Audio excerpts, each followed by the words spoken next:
Muy bien, entonces bienvenidos a todos e iniciamos. Cuando nosotros vemos este tipo de imágenes, de pronto nos admiramos de todos estos tipos de avances que tenemos, reuniones de altísimo nivel que se están realizando en el mundo y desde nuestro asiento como observadores de todas las cosas que ocurren, si es que tenemos tiempo para observar, decimos, wow, qué gente más brillante. Esta gente está haciendo grandes cosas por la humanidad. Eh, pero yo hoy vamos a ir construyendo poco a poco y vamos a ir viendo cómo algunas de estas instancias no son exactamente lo que nos parecen. No me refiero a X instancia de manera particular porque vamos a ir viendo que no es una sola cosa, son muchas cosas, es una red.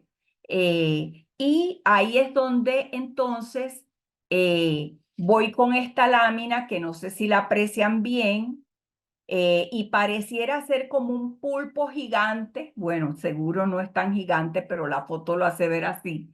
Eh, un pulpo gigante que traga y toca todo lo que hay alrededor, tratando de alcanzar absolutamente todo. Esta imagen parece una pesadilla. La imagen anterior parece algo hermosísimo, admirable, ¿verdad? Pero vamos a ir juntos viendo precisamente de qué estamos hablando. El año pasado tuvimos por acá al señor Agustín Laje, que estuvo dándonos una conferencia maravillosa sobre esta temática. Yo quiero tomar mucho de lo que el señor Agustín nos compartió en esa conferencia julio 2023, porque a mí me pareció extraordinario su forma de abordar, porque era muy clarificadora, porque nos iba construyendo toda una ruta que desencadena en esto que nos convoca hoy a esta reunión. Muy bien, dice el señor Agustín Laje hablando de lo que es el Estado y habla de que el Estado como tal es un monstruo, él lo compara a un monstruo que nace en el 2000, en el siglo XVI, perdón, con la centralización absoluta del poder. Antes de eso, los reinados que se daban en Europa eran independientes, eran pequeños feudos, virreinatos, que cada uno era como un mundito aparte. Pero a partir del siglo XVI nace una nueva maquinaria política, que es, sí, impersonal y que tiene varias características. Tiene base territorial y estas son cosas importantes que necesitamos ir anotando en nuestra mente. El Estado tiene base territorial sobre la que el Estado decide, ejerce un monopolio político a través de normas sobre su territorio. No pueden existir en un mismo estado, en un mismo territorio, perdón, dos estados. Decide cuál va a ser la agenda de esa nación, ¿verdad? Estas son algunas características de ese monstruo que describe Agustín. También nos da algunos ejemplos que nos pueden ayudar a entender esto.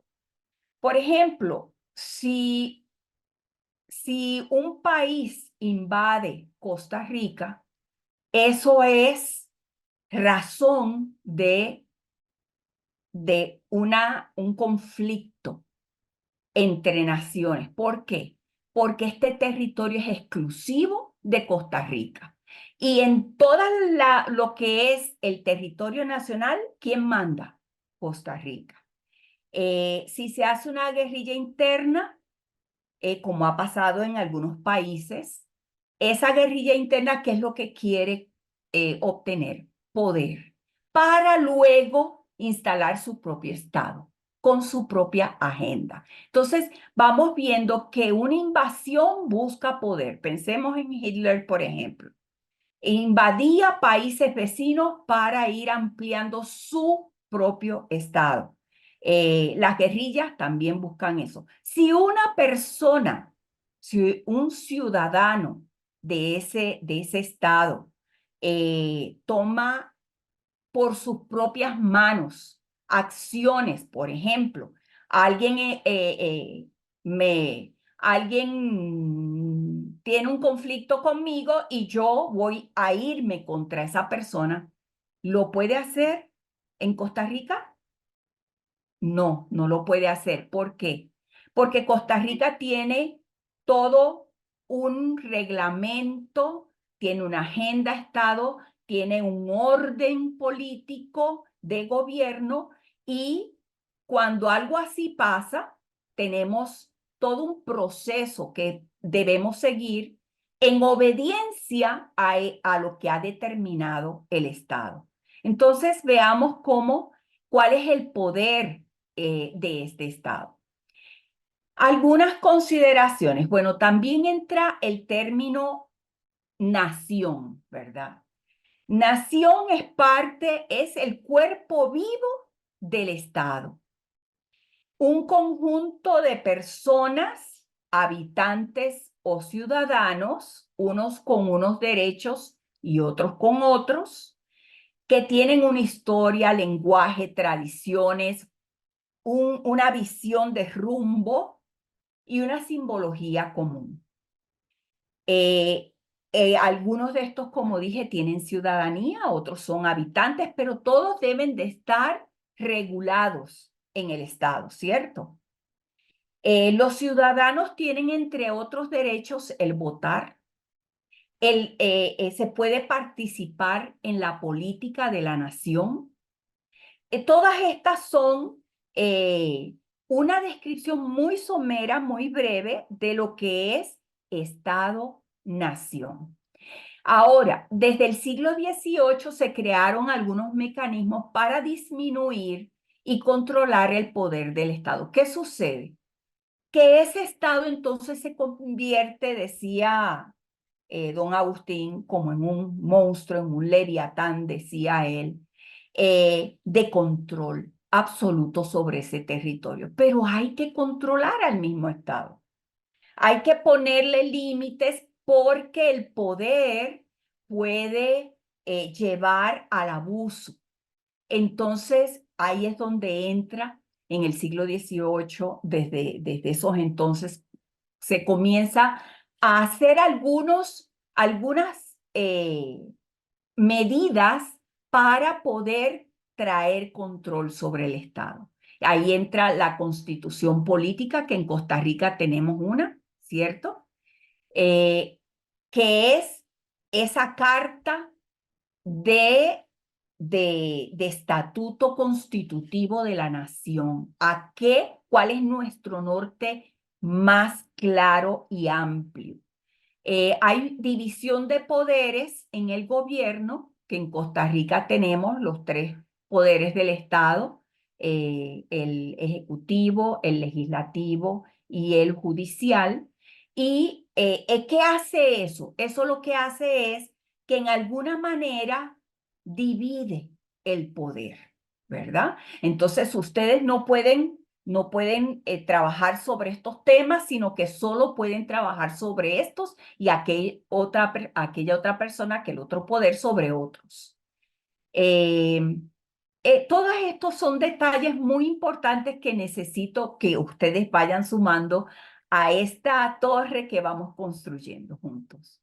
Luego, otra de las cosas es las votaciones periódicas que hay en nuestras naciones, que ahora son naciones con una democracia constitucional, ¿verdad? Entonces, todo esto que hace, bueno, el que está en el poder ese gobierno que el pueblo soberano tomó la decisión de poner en el poder, ya no va a estar indefinidamente, sino que va a tener un término. Ya no es el rey absoluto que nunca termina y que el trono es heredado por los hijos, sino que ahora son personas que se proponen para asumir funciones de gobierno y que el pueblo decide a través de votaciones periódicas.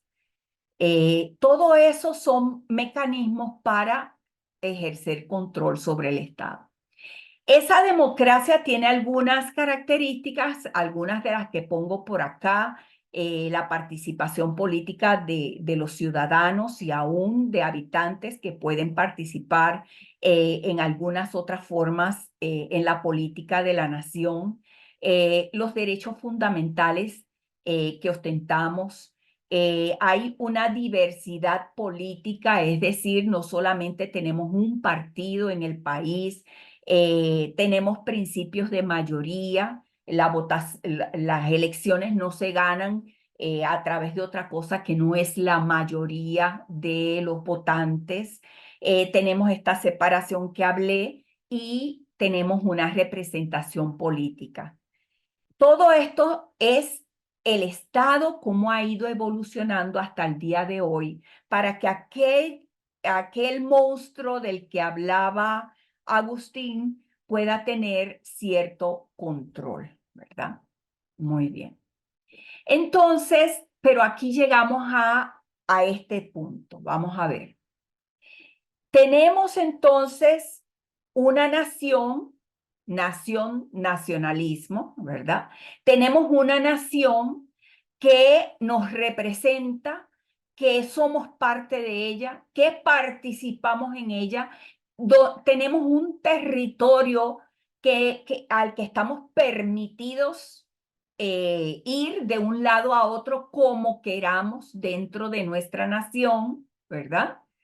Pero entonces van haciendo otro concepto que es el globalismo. Y vamos a ver qué es este término para que vayamos entendiendo un poco este concepto. Tiene un sufijo, la palabra ismo, que significa doctrina, es toda una estructura literaria de lo que es, que define qué es, ¿verdad? Ahí podemos pensar en comunismo, en capitalismo, podemos pensar en muchos ismos que se nos vienen a la cabeza y que en realidad no es un término sobre la nada, tienen una estructura, tiene un orden, tiene unos estatutos.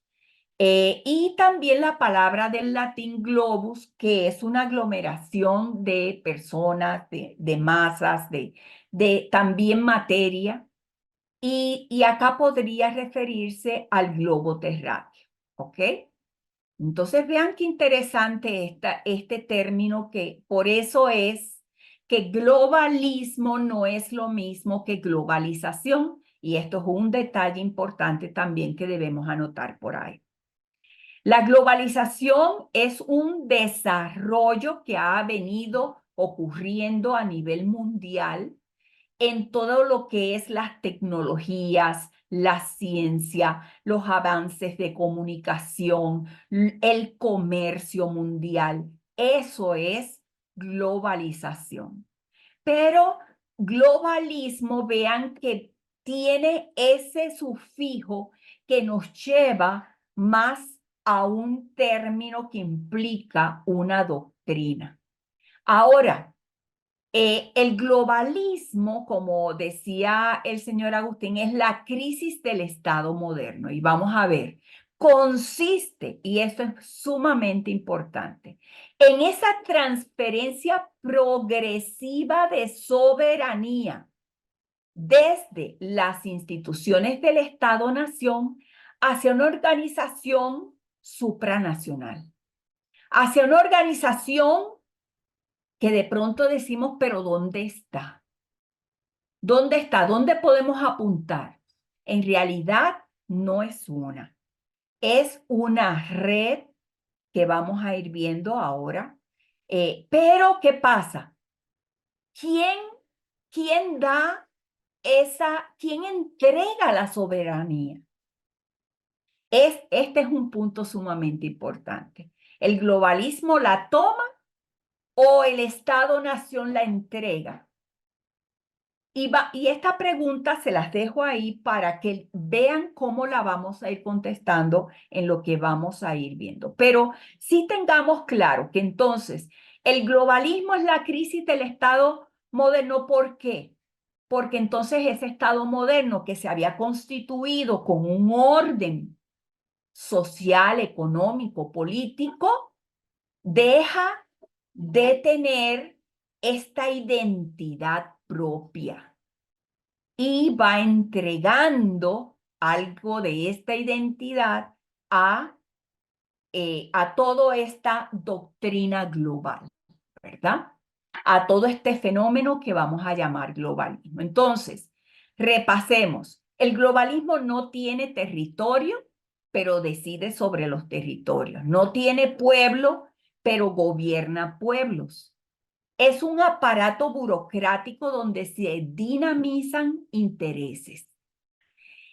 Confluyen autoridades políticas, son instancias donde asisten, trabajan autoridades políticas, organizaciones y entidades supranacionales son esas instancias.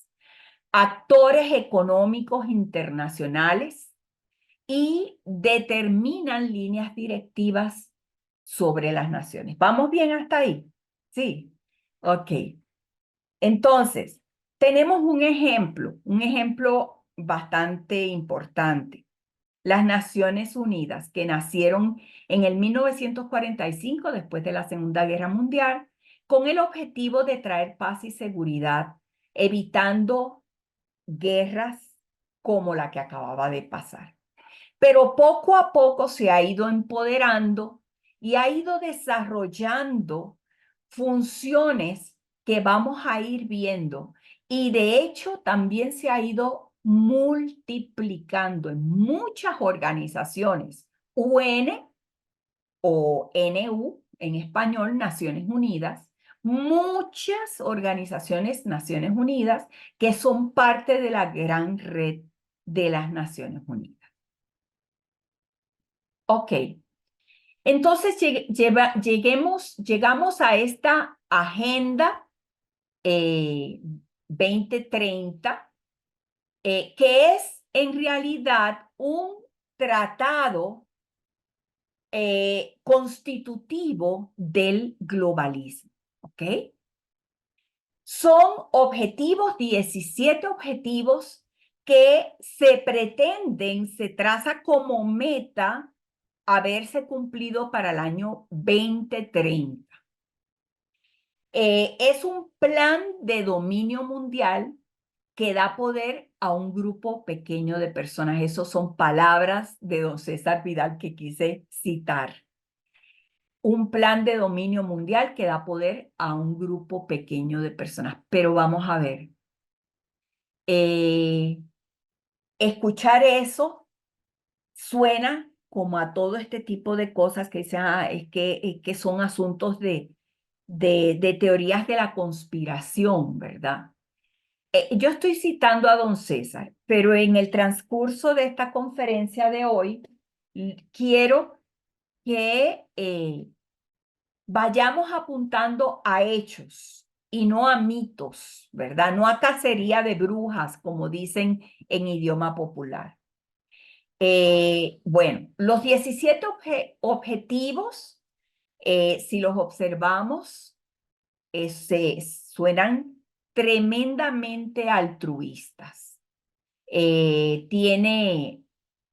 un tema aquí que es otro de los puntos importantísimos que debemos tomar en cuenta y es el lenguaje, ¿ok? Estemos pendientes de cómo se maneja el lenguaje. Apúntelo por ahí para ir tratando de construir toda esta red.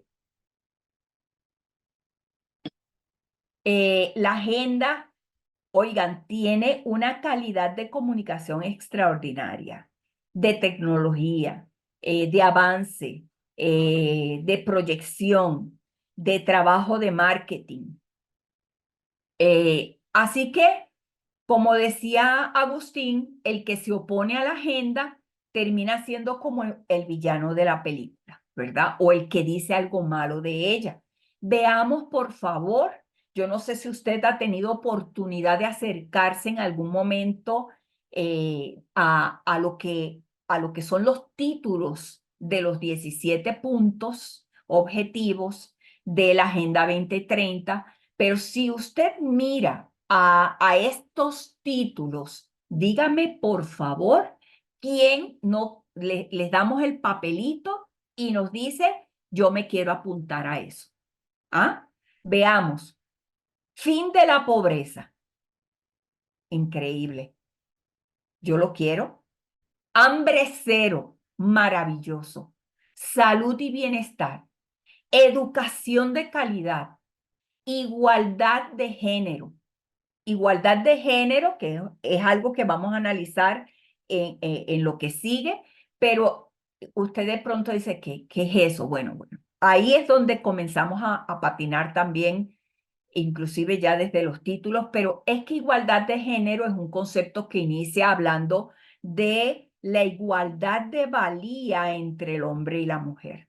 Y hasta ahí todos creo que pensamos que el hombre y la mujer valen igual y deben de ser, tener derechos y ser respetados de igual manera. Todos queremos eso.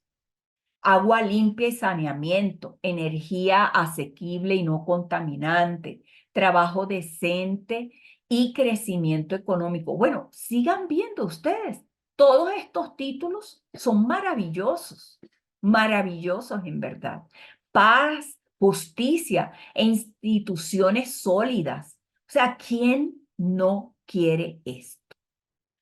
Y el último de los objetivos, muy importante, alianzas para lograr los objetivos. Vean qué interesante, ¿verdad? Lo metieron como uno de los objetivos, porque al final esto es como una carta de aspiraciones, pero la misma Agenda 2030, como se le ha llamado, dice que hay que hacer alianzas para lograr estos objetivos. Y vamos a ir viendo la letra menuda de esto y yo les cuento. El día de hoy no vamos a ir viendo todos los objetivos porque necesito que entendamos qué nos llevó a esto, para que podamos entonces entender qué es lo que la agenda realmente busca. Muy bien, veamos acá. Imagínense que esto, la CEPAL, es, bueno, ahí tienen su título, la Comisión Económica, en este caso para América Latina y el Caribe, pero la misma Naciones Unidas tienen estas comisiones en distintos territorios del mundo. La de nosotros es la CEPAL, y ahí ustedes si ven este esquema, que es casi como un mapa conceptual, vean, por Dios santo, todo lo que es. Y no es que sea malo, porque mientras todo esto procurara de verdad esos títulos preciosos que acabamos de ver, decimos, wow, qué excelente organización, qué gran estructura para poder lograr. Vean que ahí en el centro habla del foro, habla de sector privado, Estado y sociedad civil, ¿verdad? Y de ahí va ampliando hasta distintas participantes, los estados miembros, que son todas esas banderitas. Tenemos las instancias donde se han discutido todas estas temáticas y que en alguna manera van a tener una función importante. Y abajo tenemos toda una lista de organizaciones, muchas son de las Naciones Unidas. Vean que todas estas que dice UN, a veces el UN está al final, ¿verdad? PNUD es el Fondo de Población de las Naciones Unidas, pero por ahí está, todas esas son de las Naciones Unidas, ¿verdad? Y muchas otras que aquí podemos ver. Más también, eh, esto es una construcción maravillosa a escala de logística, ¿verdad? Para lograr objetivos. Y luego están los bancos, porque sin plata no funcionamos tampoco, ¿verdad? Entonces, vean, toda esta estructura es la que nos toca a nosotros para lo que es América Latina. Ahora, veamos algunos asuntos que están inmersos en la tan hermosa Agenda 2030 que acabamos de ver, pero que no se veían desde esa óptica, ¿ok? Control poblacional, género, salud sexual y salud reproductiva. Veamos un poquito qué nos dice sobre estas temáticas. Bueno, y aquí necesito que tomemos en cuenta cómo fue que esto se fue construyendo. Esto era, como vamos a decirlo así, como un volcán que comienza a dar signos de que va a hacer erupción, pero los que saben discernir esos síntomas o esas características que comienzan a ver los vulcanólogos, eh, van diciendo, aquí puede pasar algo. Bueno, pues esto fue lo que fue pasando. Y las fechas son importantes, por eso se las menciono. Así que acompáñenme un momentito a ver esto que fue dando, eh, pues toda la forma a la criatura que luego nació. ¿Ok? Tenemos aquí la Conferencia Mundial de Población, que es en el 1974 en Bucarest. Estas conferencias muchas veces se identifican por el lugar donde se realizaron. Así que para que nos acordemos un poquito, esta es la conferencia de Bucarest, a la que asistieron 135 países. Y nada más menciono algunas cositas que ahí se discutieron. Se debatió sobre el centro, la importancia de la población y el desarrollo, ¿ok? Dos términos que se van a convertir en hermanitos en toda esta construcción: población y desarrollo. El objetivo fundamental en esta conferencia: el desarrollo social, económico y cultural de los países, variables de población y el desarrollo. De nuevo, población y desarrollo son interdependientes, muy importante. Es decir, no vamos a tener desarrollo. Estas son conclusiones de esta conferencia. No vamos a tener desarrollo si no se trabaja sobre población, sobre el concepto población. Pero ojo, estamos viendo en el 1974 hacia dónde apuntó, ¿verdad? Todo esto desde esa época. Y en realidad podemos ir más atrás, pero estamos comenzando con estas conferencias. Eh, y entonces adoptó este Plan de Acción Mundial sobre Población. Y está en negrita porque este título es muy importante. Plan de Acción Mundial sobre Población. En ese plan se habla del derecho de las personas a decidir el número y el espaciamiento de los hijos. En algunos documentos anteriores se hablaba de las personas adultas o las personas mayores de edad. Eh, Aquí se habla de la persona. Servicio de planificación de familia, que hasta ahí lo conocíamos todos como los métodos de planificación familiar y aquello tan valioso de espaciar la llegada de los hijos para la salud de la madre, ¿verdad? Para que ese cuerpo se repusiera. Es lo que sabíamos, pero vamos a ir viendo para dónde va todo esto. Asegurar que baje la fecundidad, ¿ok? Importante. Ustedes saben en cuánto estamos en fecundidad en Costa Rica. Necesitaríamos ser 2 puntos y pico para poder tener el relevo generacional. O sea, poder suplantar a las personas que van muriendo y tener una sociedad pues más sana en todo este sentido demográfico, pero en Costa Rica actualmente lo tenemos por 1,1. Ojo, no estamos ni siquiera alcanzando a asegurar el, el relevo de la nación en cuanto a sus habitantes, a sus ciudadanos. Muy bien. Asegurar que baje la fecundidad. Eso era otro de los objetivos. Y vamos a ver aquí. El informe Kissinger que se entrega a finales del 1974, también el mismo año que fue esa conferencia de Bucarest. Vean cómo todo esto es una ruta muy clara cuando nos vamos a buscar estos documentos y empezamos a analizar y ver cositas.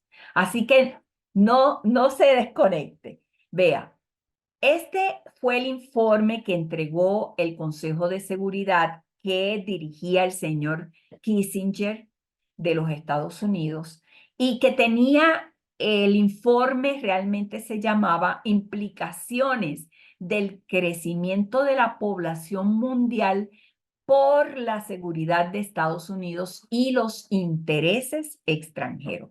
Este fue un informe que al principio fue secreto de Estado, pero que unos años después lograron, varios años después, que se hiciera, que se conociera, que se pudiera leer el informe.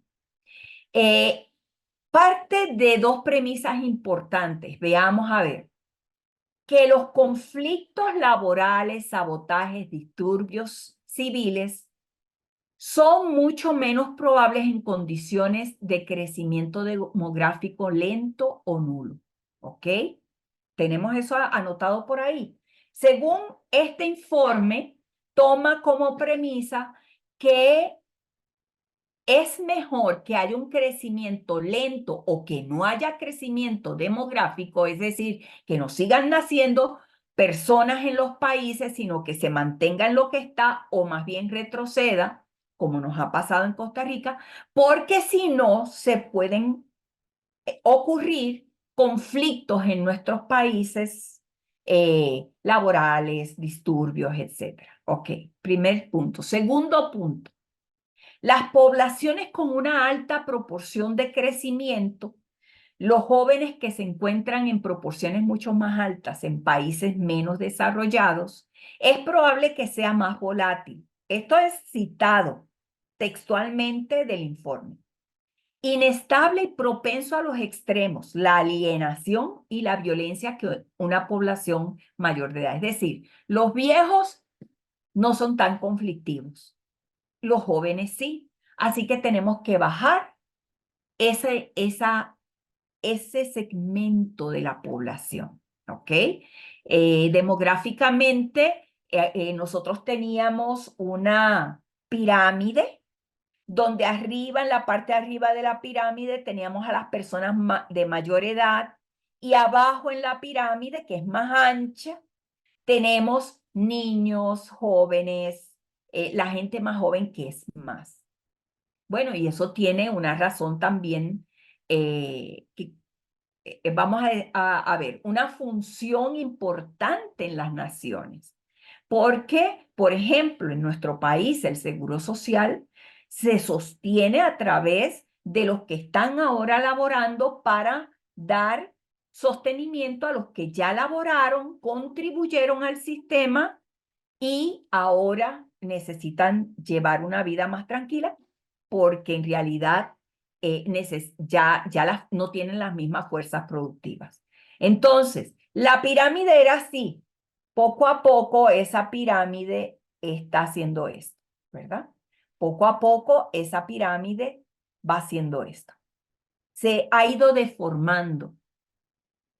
Ahora, en el año 74, vea que Estados Unidos en este informe analizó que los jóvenes era una población, un segmento un poco problemática. Pueden ser persuadidos más fácilmente para atacar instituciones legales del gobierno. Y ahí sigue diciendo, hay una palabrita que después les voy a mencionar, que dice los establishment.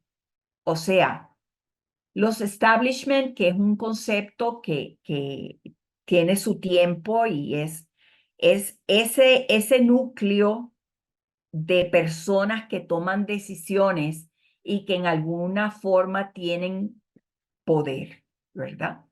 Entonces, vean de lo que parte ese informe. Ahora, este señor sugiere que se diseñe una estrategia global y se invite a los países en desarrollo a implicarse directamente. ¿Qué quiere decir eso? Perdón.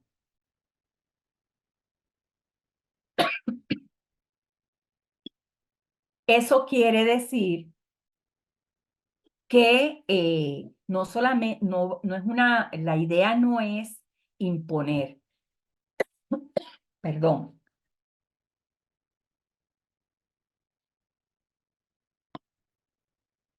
La idea es muy inteligente.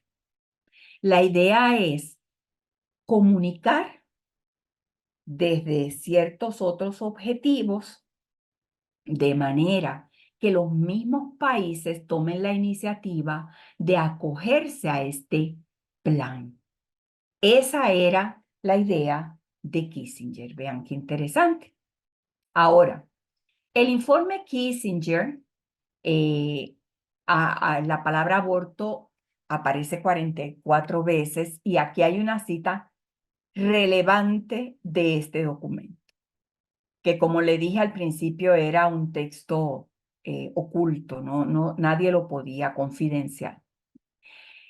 Dice, nota especial, si bien las agencias que participan en este estudio no tienen recomendaciones para proponer sobre aborto, se considera importante los siguientes temas y deben considerarse en el contexto de una estrategia demográfica mundial.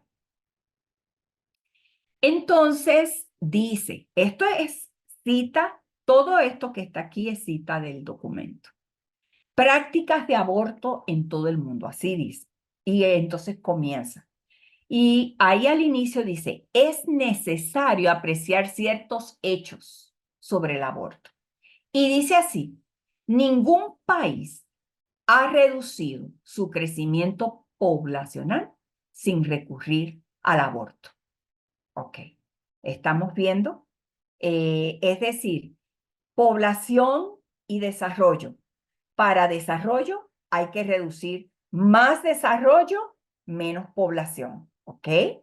Y no podemos tener menos población sin recurrir al aborto. Ahora vamos por un momento a otra conferencia importante que fue la del 1995, que es la Conferencia Mundial de la Mujer en Beijing. Así que, como les dije, se conoce mucho por el lugar donde se hizo, así que esta es la Conferencia de Beijing de 1995. La palabra género se menciona 236 veces en 238 páginas que tiene el informe final de esta conferencia. Ahora, eso es lógico porque si estamos hablando de una conferencia de la mujer, obviamente se podría esperar que la palabra género estuviera mencionada. Pero hay un detalle aquí, hermanos y amigos, muy importante. Veamos esto. En la página 38 de ese documento de informe dice, para la interpretación más generalizada del término género, véase el anexo 4 del presente informe. ¿Qué pasó? Bueno, pasó lenguaje. ¿Se acuerdan que les dije tengan por ahí esa palabrita? Lenguaje. El lenguaje ha sido uno de los vehículos que se han ido utilizando y que está presente en la Agenda 2030 de una manera muy, muy explícita, pero este lenguaje se ha ido transformando en el curso del tiempo y comienza siendo un término y termina siendo teniendo otra definición, otra conceptualización. Ok, veamos entonces, en el mismo informe, algunas de las personas que estaban en la conferencia dijeron, ok, pero vean, estamos hablando mucho de género y vean, estos son algunas de los términos que aparecen en el informe, ¿ok? Estos que ven ahí, no los voy a leer. Estos relacionados con el término género, ¿verdad? Se habla de todo eso que está ahí y de mucho más también. Solo anoté algunos. Ahora, ¿qué pasa? Que la gente dice, espérate, espérate, definamos género. ¿De qué estamos hablando? Eso pasó en la conferencia. Como conclusión de eso, vean qué interesante, vamos al capítulo este que nos refiere al principio de este documento en la página 7, nos dice que vayamos aquí para entender el término género. Síganme, por favor. Esto es de parte de la misma directora, la que presidió esta conferencia, ¿verdad? Y ella dice acá. Dice, se planteó la cuestión, estoy leyendo la parte en amarillo, en demarcado. Se planteó la cuestión relativa al significado del término género en el contexto de la plataforma de acción de la conferencia. ¿Ok? A fin de examinar la cuestión, la comisión decidió establecer un grupo de contacto en Nueva York. ¡Wow!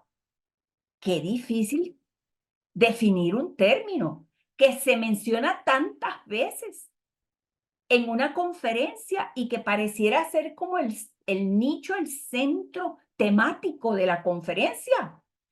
Y es tan difícil definir lo que mandan a pedir a una comisión que pueda encargarse, ¿verdad? Encargó al grupo de contacto oficioso que llegaran a un acuerdo sobre la interpretación más común del término género. ¿Me siguen, compañeros?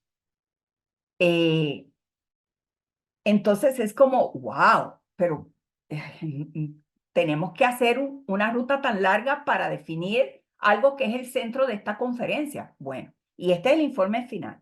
Luego dice, habiendo examinado, ya la comisión examinó detenidamente la cuestión, uno, y aquí nosotros decimos, listo, vamos a ver qué género.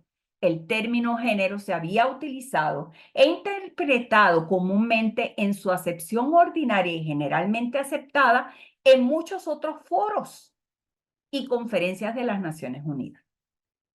¿Ok? Hoy, el término se ha utilizado mucho. Todavía no me lo ha definido. Eh, bueno, no había indicación alguna de que en la plataforma de acción pretendiera asignarse al vocablo otro significado. Entonces, ¿qué es lo que está diciendo ahí? No, pues va a tener el mismo significado que tuvo en otras conferencias. Ajá. Y luego dice, el grupo de contactos reafirmó que el vocablo género, tal y como se emplea en la plataforma de acción, debe interpretarse y comprenderse igual que en su uso ordinario y generalmente aceptado. ¿Dónde? En conferencias anteriores. ¡Wow! ¿Me siguen? Impresionante.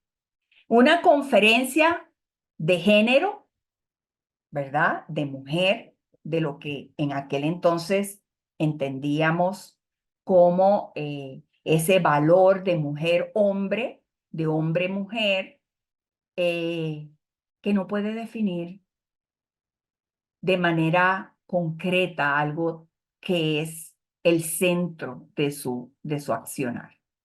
En la página 26 de esa conferencia dice lo siguiente, vean qué interesante, dice, El éxito de las políticas y de las medidas destinadas a respaldar o reforzar la promoción de la igualdad de género y la mejora de la condición de la mujer debe basarse en la integración de una perspectiva de género. Ah, qué interesante, pero ya no es género nada más, ahora es perspectiva de género. ¿Quién me define esto, por favor? Pero vean esto, perspectiva de género en las políticas generales relacionadas con todas las esferas de la sociedad, así como implicación de medidas positivas, en todos los niveles. Todas las esferas de la sociedad, todos los niveles. Perspectiva de género, de algo que todavía no nos definieron.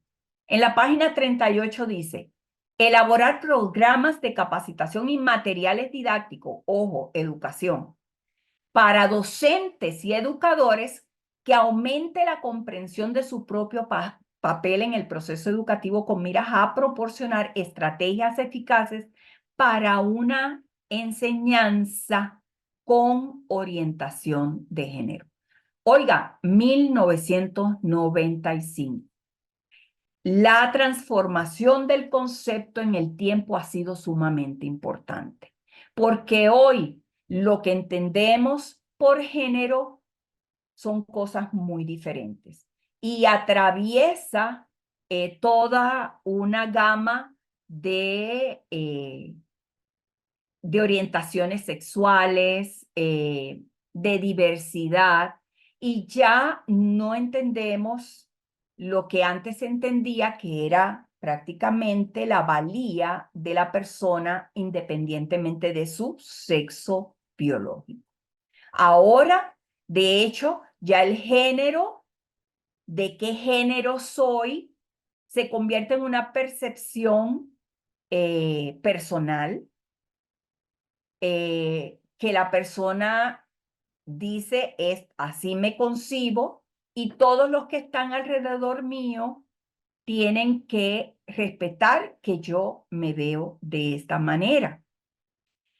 Tanto así como para cambiar leyes, lenguaje, acercamiento, para cambiar todo el sistema cultural de nuestros países.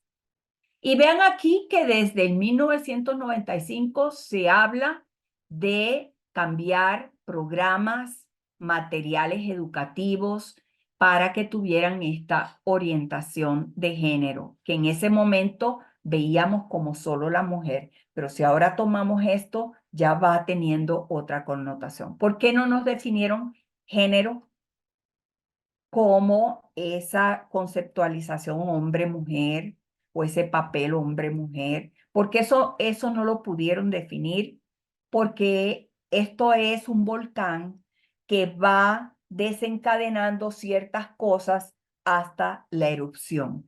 Es decir, era muy astuto no definirlo, sumamente astuto. Sigamos.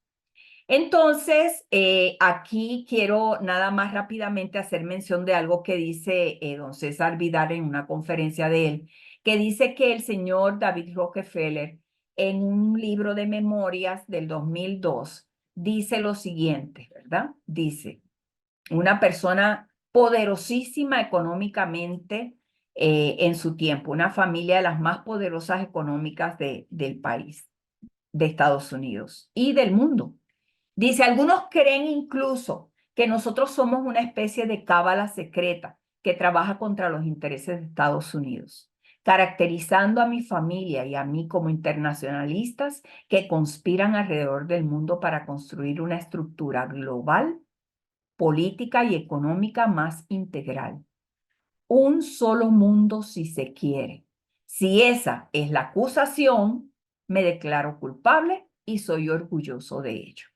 Ok, ¿recuerdan lo que les hablaba? El establishment. Es un término que se va acuñando luego en algunos documentos también. Y precisamente él dice, una cábala secreta, prácticamente dice, sí, lo somos. Sí, tenemos una cábala secreta. Sí, queremos globalización. Globalismo.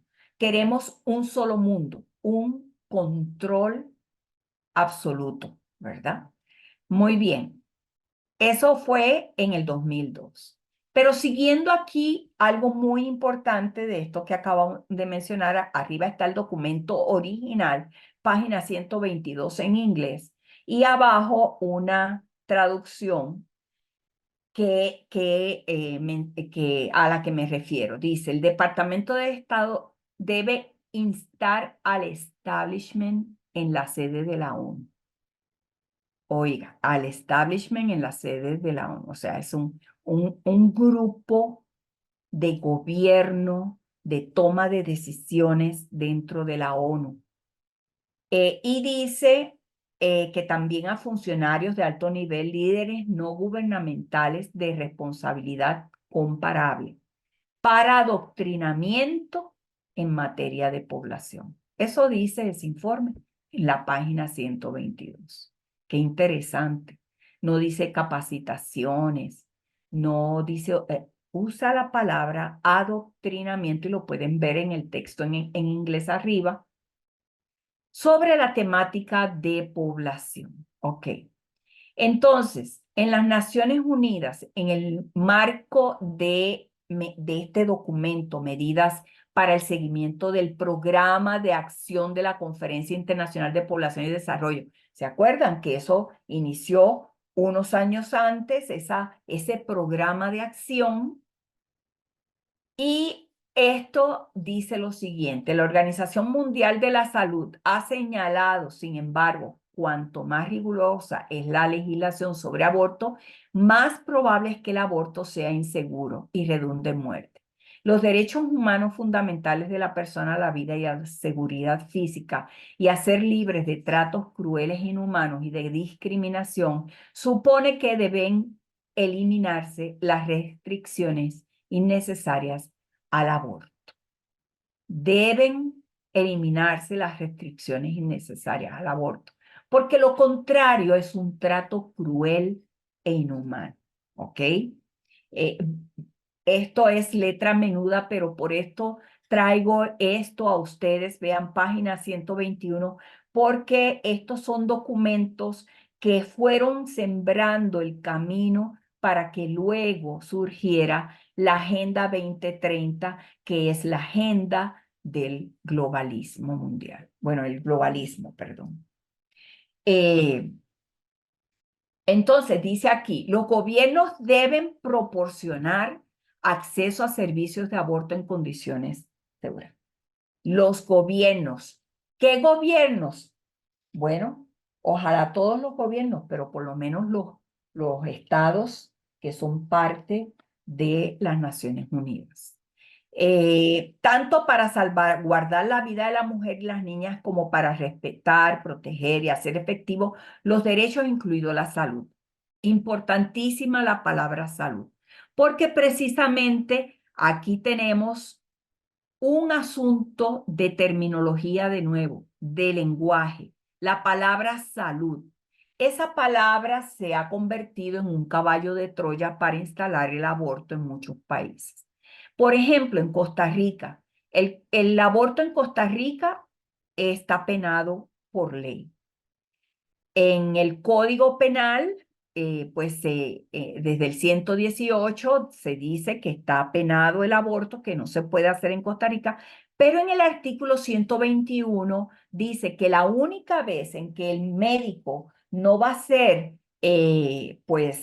penalizado por ejecutar un aborto es cuando tiene que hacerlo y no hay otra manera, así lo dice, para salvar la vida y la salud de la madre. Ok. En aquel entonces, la palabra salud estaba totalmente ligada a la palabra vida, a riesgo de vida. De hecho, se entendía por salud como un estado en el que no hay enfermedad. Y así se legisló en Costa Rica. Pero como los términos han ido cambiando y se les va dando otras connotaciones, van tratando de ser esos caballitos de Troya para llevar otras intenciones. En Costa Rica, esa palabra salud es la que da pie a la norma técnica que tenemos en el país, que es una norma que prácticamente lo que dice, esta norma no es para atender emergencias obstétricas, es decir, en momentos en los que la mamá se nos muere, sino intervenimos y sacamos al bebé, ¿verdad? Una eclampsia, una preeclampsia. Eh, pero entonces eso no está en la norma técnica. Así que la norma técnica no es para salvar la vida o regular lo que es la acción del médico para regular el salvar la vida de la madre, sino para intervenir sobre el área de salud. ¿Ok? Eso dice la norma técnica que no está en las emergencias obstétricas y entonces se acoge a todo el término de salud. Y el término de salud actualmente es un término que significa estado de bienestar biopsicosocial. Entonces, eh, imagínense que desde ahí entra, una mujer podría pedir el aborto porque tener un hijo más le estresa, porque tiene planes de seguir su universidad y esto significaría una crisis de vida y emocional para ella. O sea, son todo la amplitud por lo económico también. Entonces, ahí vamos viendo. Ahora, veamos rápidamente. Al hacer una revisión de la Agenda 2030, vemos que el término género es, esta Agenda 2030 tiene 169 metas. Ahí ustedes las pueden ver el circulito y debajo tiene 169 metas que atender. Y el término género es un concepto transversal en la agenda.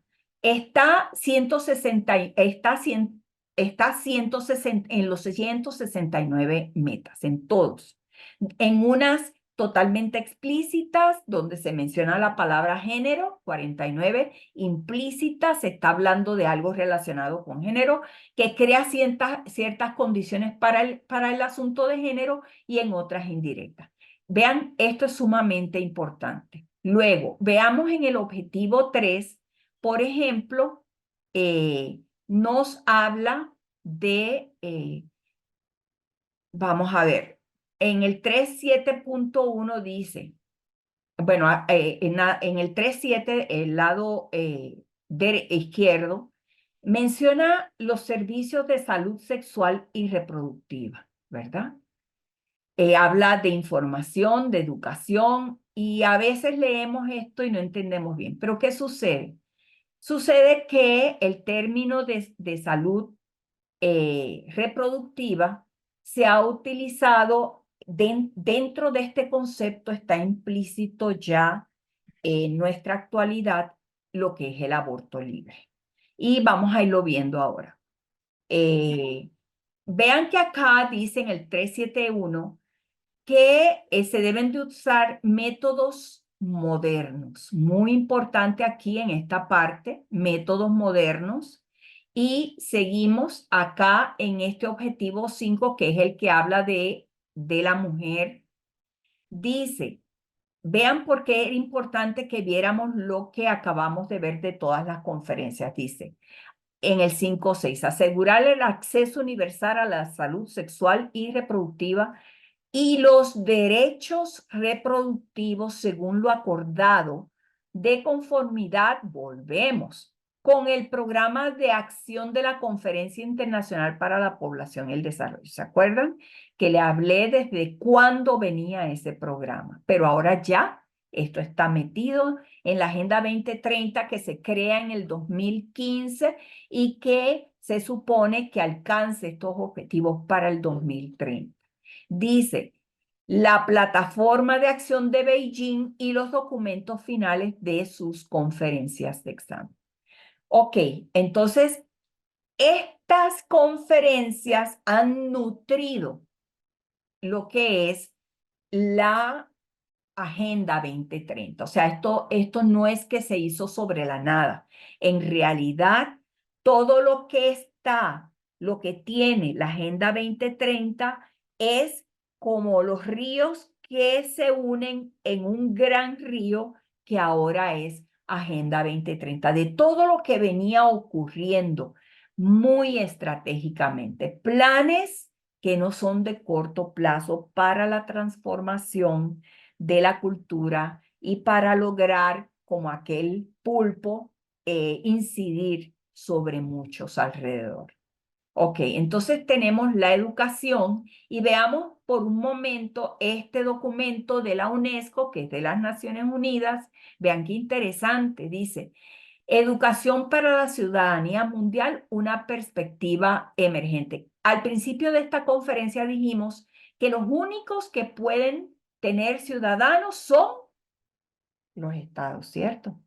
Los estados que tienen territorio, que tienen una estructura, que tienen una constitución, un acta constitutiva, que tienen un orden con un propósito y también actualmente tenemos una democracia para la distribución de ese poder de una manera adecuada.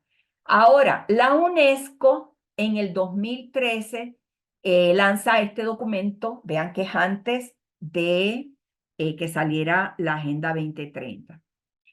Educación para la ciudadanía mundial, pero por Dios, es que no hay una ciudadanía mundial. Podríamos hablar solidaridad mundial, pero ciudadanía, estamos hablando de que para que haya ciudadanía mundial, debería de haber un Estado mundial.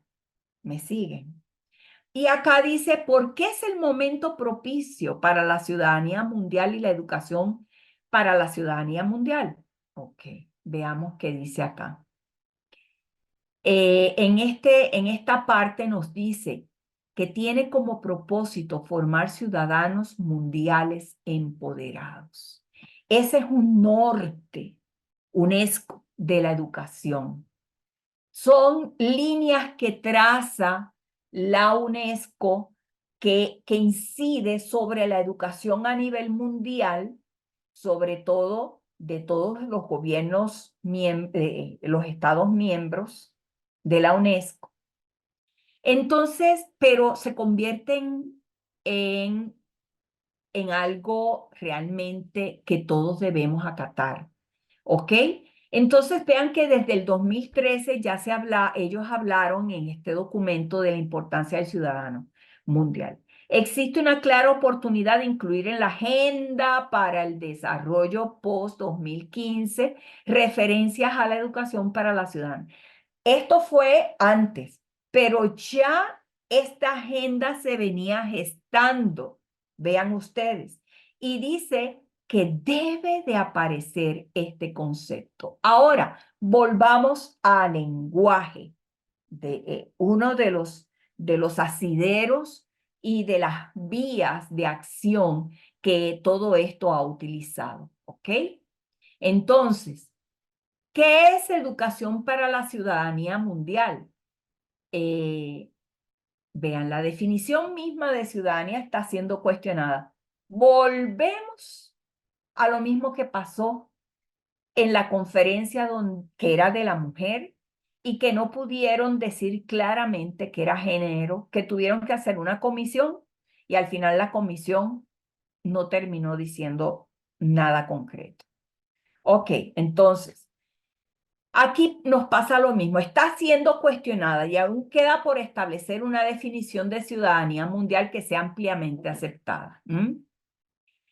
Pero es una ciudadanía, y aquí queda muy claro, más allá del Estado-nación que definimos al principio de esta conferencia. Más amplio e inclusivo que ciudadanía mundial. Y entonces utiliza también el concepto ciudadanía planetaria. Otros sectores usan este término, ciudadanía planetaria, ¿ok? Bueno, y acá dice, es un sentido de pertenencia a la comunidad global, ¿ok? Bueno, y aquí hay algo muy, muy grave en esto que dice, considera la ciudadanía mundial como un estado jurídico. ¡Wow! ¿Cómo así? un estado jurídico. Pero ¿cuál es el acta constitutiva de este gobierno mundial a la que se tiene que suscribir el ciudadano global o planetario?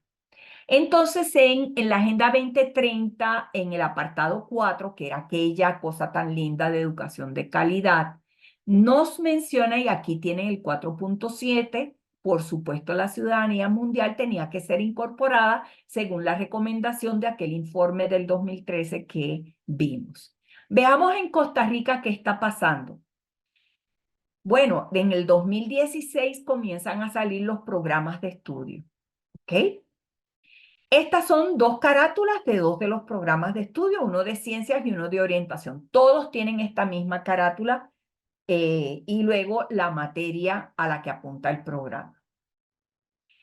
Y vean qué interesante, estos 2016, la Agenda 2030, 2015. Ya en el 2016, las instancias acá estaban muy sabidas de cuáles eran los lineamientos, cómo llegó este lineamiento. Bueno, realmente hay toda una infraestructura como aquello que le mostré, aquel mapa conceptual que hablaba de toda la estructura de la CEPAL, ¿verdad? Entonces, nos llegó y bueno, y fue acogido. Y aquí tenemos educar para una nueva ciudadanía. Bueno, pero de pronto podemos decir, no, pero esto es una nueva ciudadanía costarricense que de verdad busca lo propio, que de verdad quiere promover todo lo propio, la valoración, el comportamiento, la participación del estudiante y queremos enseñarle desde los primeros grados. Eso podemos creer, como dicen por ahí, que los ticos a veces somos muy confiados. Bueno, pues una lectura simple nos podría dar esto, pero vean lo que está acá. En la página 6 del programa de estudios de ciencia, dice acá, en la introducción, educación científica para una nueva ciudadanía, hasta ahí todo bien, y desarrollo sostenible. Pero entonces en esa misma página salen todas estas palabritas que puse por acá. Habla de responsabilidad planetaria. La nueva ciudadanía contempla acciones políticas, cívicas y sociales. ¡Wow! Y habla de las fronteras planetarias. Empiezan a utilizar términos que ni siquiera se han definido, pero que hay directrices de que se deben de usar. Esto es el pulpo aquel que vimos al principio. Ahora, veámosle en la educación superior. La UNESCO ha estado haciendo reuniones de toda la región donde hay un gran interés de incidir sobre la educación superior. ¿A qué me estoy refiriendo? A universidades. Universidades y todo este tipo de instancias de educación superior que son los que forman a los profesionales. ¿Por qué? Porque si logramos formar una mente una hacia un globalismo, hacia una agenda X, hacia un norte donde lo nacional, ¿se acuerdan la balanza al principio? Lo nacional va decayendo, pero va elevándose el globalismo. Entonces, el asunto es que ya esa labor, si la hacemos desde los docentes que estamos formando en las universidades, estamos seguros que va a bajar. Entonces, este fue un letrero que me pasó una amiga que encontró el otro día al visitar el TEC aquí en Costa Rica. Y vean, no es solamente que la influencia se hizo en todos estos encuentros de reuniones regionales que se han dado, donde acuden los rectores de las universidades y personas de ese nivel de incidencia sobre la educación superior, y entienden la importancia de que su institución se acoja a la Agenda 2030. Y véalo aquí, esto es una pancarta o un banner que está ahí en la acera, en el camino del TEC, para que las personas que llegan lo vean. Dice, avanzando hacia la excelencia, 2.488 acciones relacionadas con los 17 objetivos de la Agenda 2030. Bueno, nos va quedando claro. Ahora, hablemos de la violación a la soberanía de los pueblos. Tenemos la la Comisión Interamericana de Derechos Humanos, es la CIDH, y la Corte IDH, que de hecho está aquí en Costa Rica, en Los Yoses, y tal vez ustedes han oído algunas cosas por ahí. Bueno, vamos a ver cómo se puede incidir sobre la soberanía, y se acuerdan que al principio dijimos, ¿será que la toman o será que los pueblos la entregan? Esa fue una pregunta que dejé en el aire. Bueno. Esta corte que inicia en el 1959 la comisión y luego la corte en el 1979, que es la que está en Costa Rica, la otra está en Washington, son parte de la OEA y su función es promover la observancia y defensa de los derechos humanos. Y su documento fundamental es la Convención Americana sobre Derechos Humanos, que dice así en el artículo 4, que toda persona tiene derecho a que se le respete la vida, y subraya y detalla que es a partir del momento de la concepción. Vean qué interesante. Esto dice el documento que debe esta corte de tomar en cuenta para sus pronunciamientos. Pero ¿qué está ocurriendo en realidad? Ok. Aquí tenemos otros artículos rápidamente, nada más para que ustedes vean que en esta convención que debe ser fundamento para la Corte, habla del derecho a la conciencia y a la religión. Habla de la libertad de manifestar la propia religión y las propias creencias. Eso habla de libertad religiosa y libertad de expresión. Habla de que los padres tienen derecho a que sus hijos reciban educación religiosa y moral que esté de acuerdo con sus propias convicciones. Nada más para que vean qué conceptos están contenidos en esa convención. Pero ¿qué sucede con nuestra CIDH, la comisión y también la corte? Que parte de sus fondos, quienes la financian son los Estados miembros, fondos regulares, y los fondos específicos vienen de aportes voluntarios de estados que no tienen que estar. Por ejemplo, si estamos hablando de Latinoamérica, no tienen que estar acá, pueden estar en otros lados, pero tienen interés de aportar. Bueno, tienen interés de aportar porque hay algo que la Corte les puede dar. Entonces, también en esa participación, que es la parte que está ahí en azul, vean que es casi la mitad de los fondos, véalo aquí, casi la mitad de los fondos, 46. También están otros observadores privados, proyectos de cooperación y también ONGs que pueden ser hasta privadas. Por eso cuando se hizo, la Corte fue la que más tardó en dar información sobre de dónde recibía fondos y cómo los manejaba. Ahí se ve claramente que hay instancias que están aportando dineros de altísimas cantidades con intereses específicos. ¿Ok?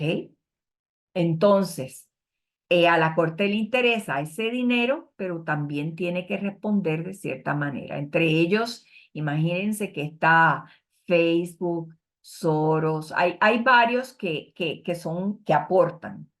Bueno, eh, esto es una agencia de cooperación española, cooperación internacional. Acuérdese que decía que en ese rubro específico podían entrar proyectos de cooperación internacional. Este es uno.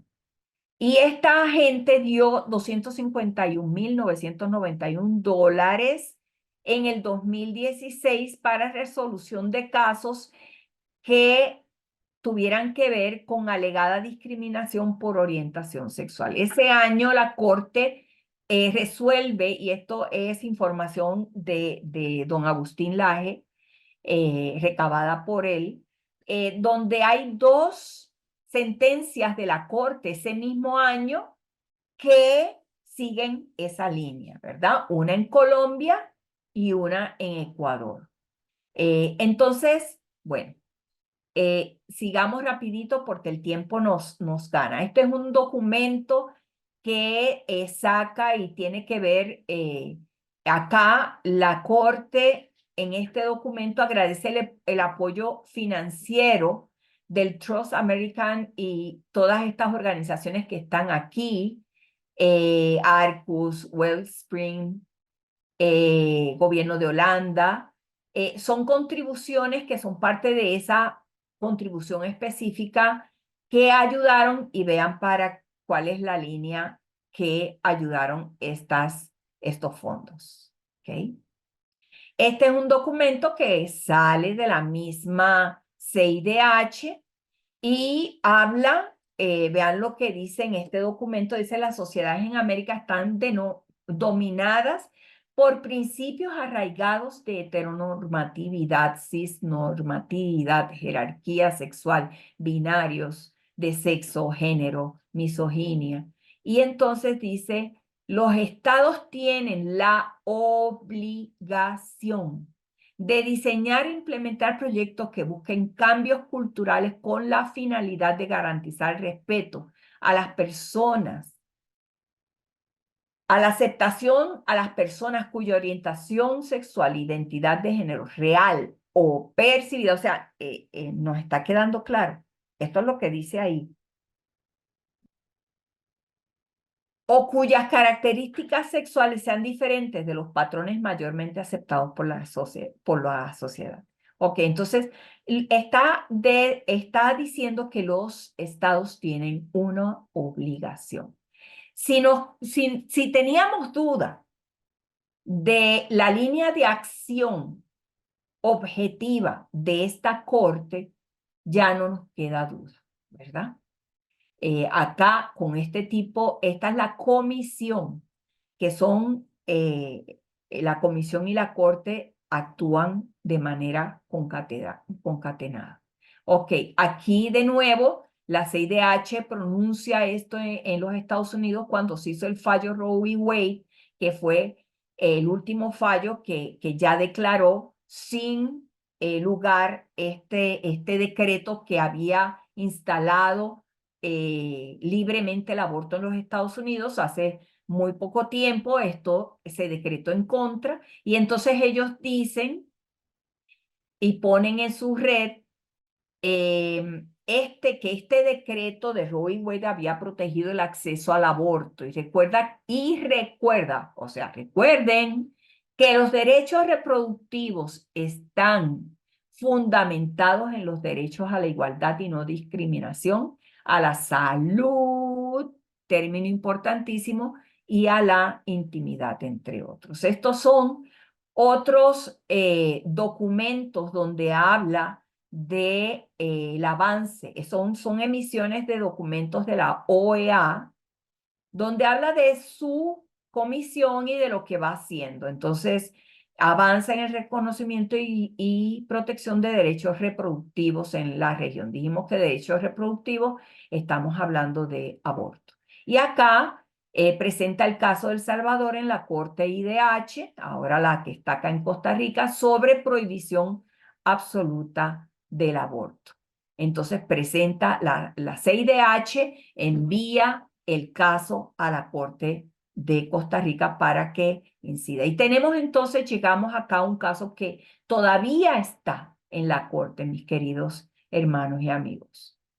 Este caso de Beatriz versus El Salvador, un caso que tal vez usted algo ha escuchado. Bueno, este caso está en este momento en la Corte Interamericana de Derechos Humanos aquí en los Yoses de San José, que en realidad está compuesta por 7 jueces que no están ahí, que simplemente vienen en ciertos momentos del año porque son de toda Latinoamérica. Vienen en ciertos momentos del año a tomar, a ver los casos y hacer sus fallos. El caso de Beatriz está por ser fallado por los jueces. Se dio el año pasado, se tuvieron las audiencias y se espera que este año ellos tienen que pronunciarse. ¿Qué sucede acá? Beatriz, ¿quién era Beatriz? Rápidamente les digo. Beatriz era una madre que ya tenía algunos hijos, que tenía una condición de salud especial, tenía lupus, y sin embargo quería tener más hijos, quedó embarazada. Las mujeres con lupus pueden llevar a cabo un embarazo, no hay ningún problema. Eh, Eso sí, es importante la atención prenatal, pero sucede que en el transcurso del tiempo y esa atención prenatal se dan cuenta que su bebé tiene una condición eh, de anencefalia, es una condición crítica por la que los bebés no viven después de unas horas, no sé, unas horas, unos días de haber nacido. Creo que son unas horas. El tema es que, ok, el bebé venía con una condición especial. Como a veces muchas personas desde el vientre han venido con condiciones especiales. Un grupo pro aborto se entera del caso y convence a Beatriz de que ella iba a morir si seguía adelante con el embarazo. Beatriz pide entonces que se le haga un aborto a pesar de que los médicos le decían que eso no era cierto. Ella pide que se le haga el aborto y el caso va a la Corte de El Salvador, que dice, se acoge a lo que determinaron los médicos de El Salvador, pero entonces después este grupo con ella apelan a la Corte Interamericana de Derechos Humanos, donde terminó el caso. Y el caso se le puso el nombre de Beatriz versus El Salvador. Ahora, ¿qué pasa? Beatriz ya murió y no murió por nada relacionado con su hijita que se llamó Leilani, que nació, se tuvo a la bebé, se tuvo que intervenir ese embarazo para sacar a la bebé a las 20 y tantas semanas. Eso fue la decisión que tomaron los médicos en El Salvador. Beatriz tiene a su bebé en brazos, sabiendo que la bebé no iba a morir, pero le puso nombre y le dio sepultura. Hizo su duelo con la bebé. Ella trágicamente muere 4 años después en un accidente automovilístico y pues lo que se le dice a la corte es que por la condición emocional de Beatriz fue y por culpa de que no se le dio el aborto, es que ella murió 4 años después. O sea, estamos viendo que la dimensión a la que se llevan todo este tipo de cosas, queridos amigos y amigas, eh, es que realmente se le da una connotación ilógica, irreal, pero esa irrealidad se quiere traer como si fuera una absoluta verdad. Cuando se hizo este juicio, una de las personas consultadas se le preguntó, bueno, ¿y es un ser humano ese que está en el vientre? la persona se quedó, es interesantísimo, la persona se quedó, era una persona traída por la corte, por los que están en contra de El Salvador, y la persona no pudo, se trabó toda y al final no pudo decir si era una persona o no. ¿Por qué no? Porque no podía decirlo porque entonces había que, según la misma convención americana, había que defender a esa persona. Pero bueno, la convención lo dice desde la concepción. Así que vamos a ver, una de las últimas cosas que quiero compartirles, amigos, es cómo otra vía, otro mecanismo de la Agenda 2030 es dar códigos, dar una nota, ¿verdad? Es decir, a los países, a las organizaciones, tú tienes 100 o tú tienes 50. Entonces, no te voy a dar aportes económicos o no voy a darte una buena recomendación para que otros te den aportes porque tienes una mala nota, tienes una mala calificación. Veamos esto por un momento. Acá uno de esas notas para lo que es la parte de comercio o de organizaciones que no son de gobierno es la ESG. Es para empresas y significa clima, ambiente, S social y G gobernanza. Estos tres temas, ellos han dado una nota, es como si fuera un ISO, ¿verdad? Donde tiene esa nota y esa nota es sumamente importante. Por ejemplo, a los que se oponen abiertamente a todo lo que es esta agenda, tienen una nota pésima. Y los que sí se apoyan todo esto, les dan una nota muy alta. ¿Ok? Así que para que reciba inversiones, tiene que tener esta nota que otros buscan para ver. En realidad pareciera muy bueno. Clima, ambiente, sociedad, gobierno, ¿verdad? Pareciera todo esto muy bueno. Y yo quiero por un momento que escuchemos en Costa Rica lo que recientemente pasó y fue denunciado por el doctor Fernando Zamora. ¿Ok? Escuchemos y ustedes me dicen, por favor, si no escuchan, ustedes me dicen. Espero que sí lo puedan escuchar. He recibido respuesta de Rodrigo Arias, presidente de la Asamblea Legislativa, en relación al oficio donde denuncié que se estaban condicionando las decisiones legislativas de los diputados a través de un contrato firmado 4 días antes que se fuera el directorio legislativo del gobierno pasado con un grupo de funcionarios de la ONU. En esencia, el acuerdo somete la calificación que hace servicios técnicos a los proyectos de ley según la Agenda 2030. Don Rodrigo Arias básicamente me contesta que no hay ningún problema en calificar los proyectos de ley según la Agenda 2030. Dice que los informes técnicos no obligan a los diputados. Don Rodrigo, usted oculta una verdad. Y es que los informes de servicios técnicos, por supuesto que sí condicionan las decisiones de los diputados.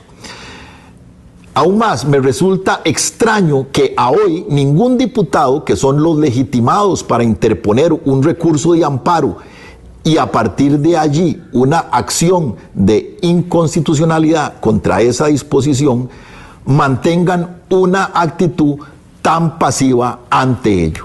Por supuesto que condicionan. Difícilmente un diputado acepta aprobar un proyecto de ley contra el criterio de servicios técnicos. Ahora bien, con un ejemplo quisiera que ustedes comprendan por qué me parece peligroso condicionarnos totalmente a la Agenda 2030. Una vieja noticia de la BBC de Londres advertía sobre la alarmante baja en la tasa de natalidad de muchos países. Y dentro de esa baja citaban el grave caso de nuestro país. De ahí que la prensa ha informado que la esterilización en mujeres ha crecido en un 53% y en el caso de menores de 25 años la estadística se duplicó. En los varones, la tendencia de menores de 30 años sin hijos que se esterilizan es alarmante. En términos estadísticos, podríamos asegurar que los costarricenses dejaron de reproducirse, pues nuestra tasa de reposición poblacional es de apenas 1.1 por mujer. La generalidad de los analistas reconoce que por sus efectos económicos, culturales y en la seguridad social, esta realidad se convierte en uno de nuestros serios problemas. Esta imagen que van a ver ustedes aquí fue tomada por mi amigo el empresario Carlos Castro Carranza en el EVAIS rural de Jorco. Como lo pueden ver de esa imagen, allí se promueve una campaña para facilitar la esterilización en los ciudadanos costarricenses, lo cual, por esa realidad que estamos viviendo, es una política absurda. En el pasado, la esterilización en nuestro país estaba muy restringida, pero la influencia de políticas públicas extranjeras como las que promueve precisamente la Agenda 2030 en materia de control de natalidad pone en riesgo nuestro futuro en lo económico, lo social y peor aún en la realidad de nuestra identidad cultural. Por eso y otras razones ha sido mi denuncia contra esta situación. Muy bien. Bueno, creo que fue muy claro y por eso quise compartírselos a ustedes, porque esto que denuncia aquí el doctor Fernando Zamora es un tema, esto fue hace poquito, ahora a finales del año pasado. Un condicionamiento a la Asamblea Legislativa, vean la intromisión en la soberanía, de que Servicios Técnicos ahora tenía una nota para ver si los proyectos se acogían a la Agenda 2030. Y Servicios Técnicos es el que da las recomendaciones, esto está bien, esto está mal, a esta ley le falta técnicamente, es la parte técnica de análisis técnico. Y bien dice don Fernando que nadie de los legisladores se va a arriesgar a traer algún proyecto de ley que no haya traído ese sello, ¿verdad? Sí, está alineado a la Agenda 2030. Y ahí es que a veces tenemos, queridos amigos, proposición de leyes desde varios partidos. Bueno, en especial hay un partido que se caracteriza mucho por eso, que pareciera que solo de esas temáticas proponen leyes, una tras otra, leyes como las que ahora hay propuestas que popularmente se le ha llamado ley trans, donde se dice que desde que es niño se puede cambiar el nombre y puede accesar como persona a distintos tipos de apoyo y cirugías inclusive. Todo eso se quiere traer y estuvimos el grupo se me fue el nombre. Hay un grupo acá que trabaja mucho en las capacitaciones. Ahorita ya se me viene el nombre. Y ellos han hecho algunos foros sobre este tipo de leyes para ver todo lo que está inmerso, lo terrible. Como las terapias de conversión también, que es una ley que amarra a los profesionales, a los consejeros, a los pastores, que no pueden aconsejar ni ayudar a nadie que quiere de pronto quedarse en la heterosexualidad, pero que siente que tiene algún conflicto de orientación sexual, sino que solamente se puede ayudar a la persona si hacia la vía de afirmar su orientación sexual diversa. Eso es lo que dice ese otro proyecto de ley. Entonces, de pronto vamos viendo que se construyen tantas cosas. Ahora el otro día me acaban de pasar otro, pero son muchísimos proyectos que todos van encaminados a este asunto de población y desarrollo y de Agenda 2030. Y ya finalizando, les traigo, vean, una amiga que es directora de una institución, le llega esto. Vean ustedes, le llega esto en un correo. Una profesional ofrece sus servicios. Vean esto. Así que toda esta línea y esta agenda va abriendo oportunidades para los que promueven sus intereses, ¿verdad? Aún desde el nicho profesional propiamente. Dice esta persona, ¿desea usted fomentar espacios inclusivos en su entorno laboral? Su personal quisiera responder dudas sobre sexualidad, diversidad, igualdad de género a sus estudiantes, pero siente que no cuentan con las herramientas para hacerlo. Bueno, pareciera que aquí inclusividad es solamente de personas de una orientación sexual diversa. Y ya desde ahí comenzamos con un problema, eh, porque cuando hablamos de inclusividad estamos hablando de incluir también a las personas que tienen alguna discapacidad, a las personas que son discriminadas y no son solamente como este gran foco que se ha hecho hacia las personas de orientación sexual diversa, como si fueran las personas más discriminadas del planeta, y por eso tenemos que correr para pronunciar leyes, hacer estrategias, actividades, acciones. Aquí tenemos los pueblos indígenas, ¿verdad? Bueno, en fin, esto es lo que manda esta profesional y dice, si quiere asesoramiento, ha dado con la profesional idónea. Y vean acá qué interesantísimo esta otra cosa que manda ella. ¿Para qué certificar mi organización con el sello? ¿Se acuerdan?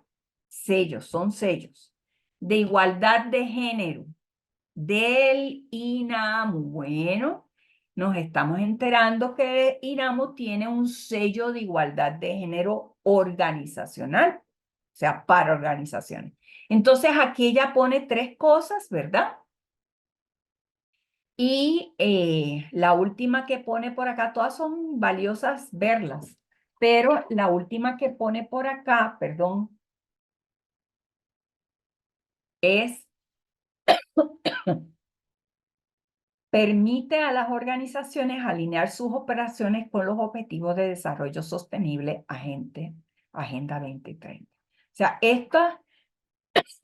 estos son los tres pasos que ella puede ofrecer a esa institución para que la institución esté acorde con la Agenda 2030 y tenga este sello que da el INAM. Ahora llegamos ya a la conclusión de esta conferencia y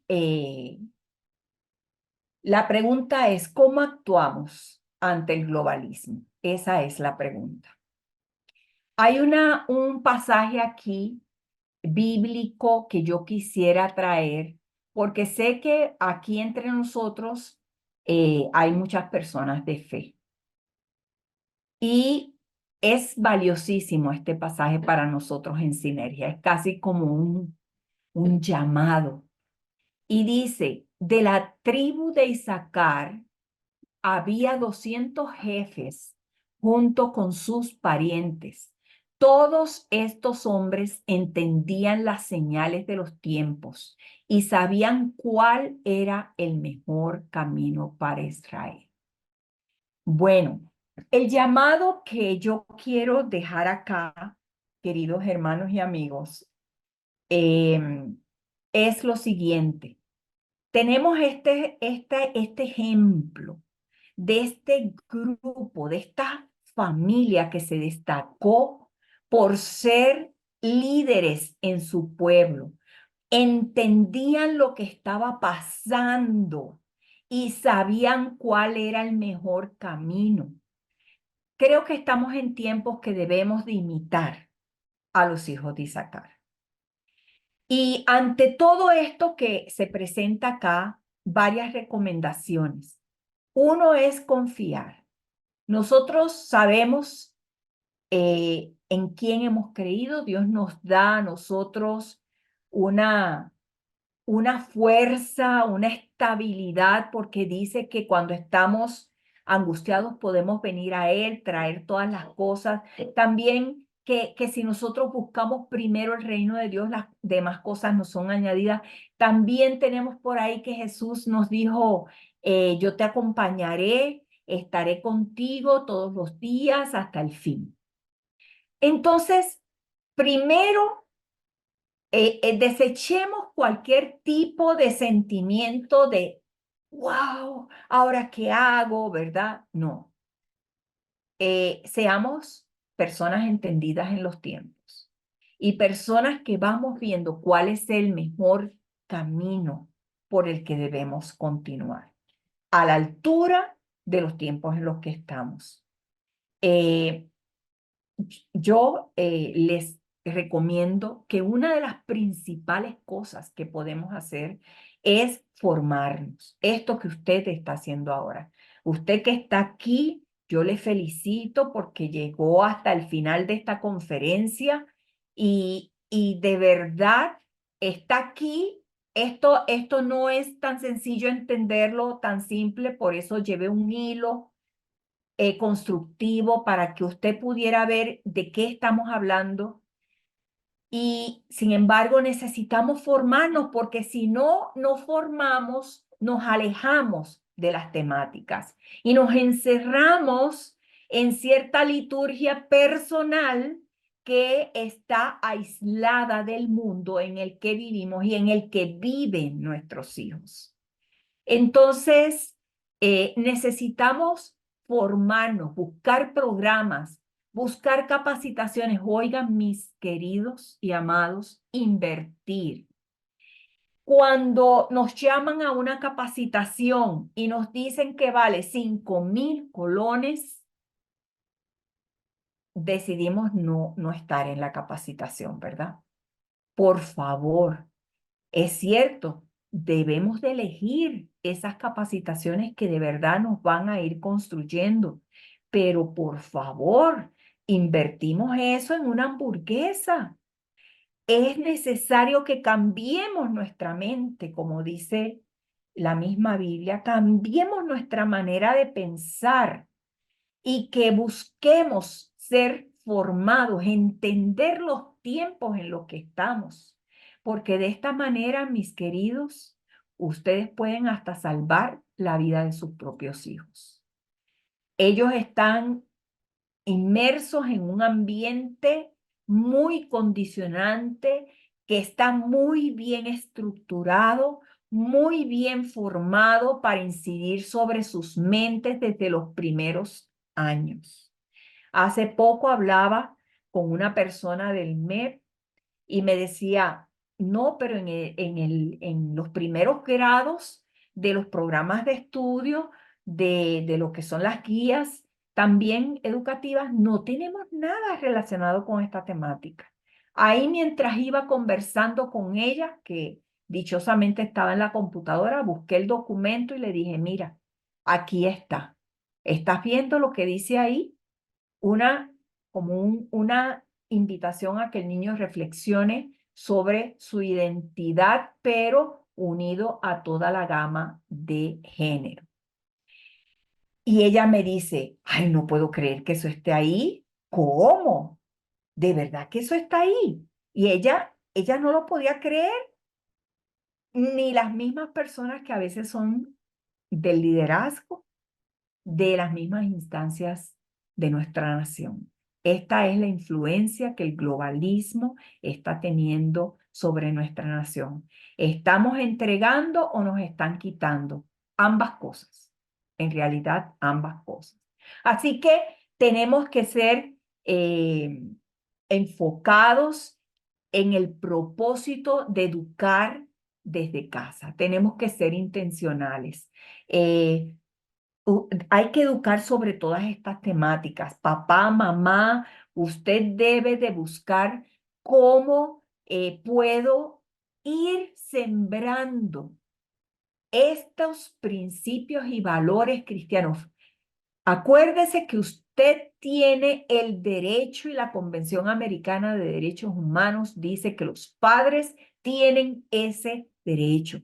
Pero a los niños usted no le va a decir, mira, te estoy diciendo esto porque a mí me tienes que obedecer porque yo soy quien te está. No, usted se tiene que preparar, tiene que aprender a comunicarse con su hijo, tiene que buscar conocer, porque si no, toda la información que ellos están recibiendo, vean, en casa puede ser, a través de esto, realmente tiene una influencia importantísima. Y si además de esto tenemos educación llena de toda esta ideología, tenemos un ambiente, tenemos sistemas de comunicación en la nación, tenemos el sistema de salud, todo es como aquel pulpo que yo puse al principio porque me parece que es algo que nos diagrama gráficamente lo que está pasando, pero nosotros tenemos herramientas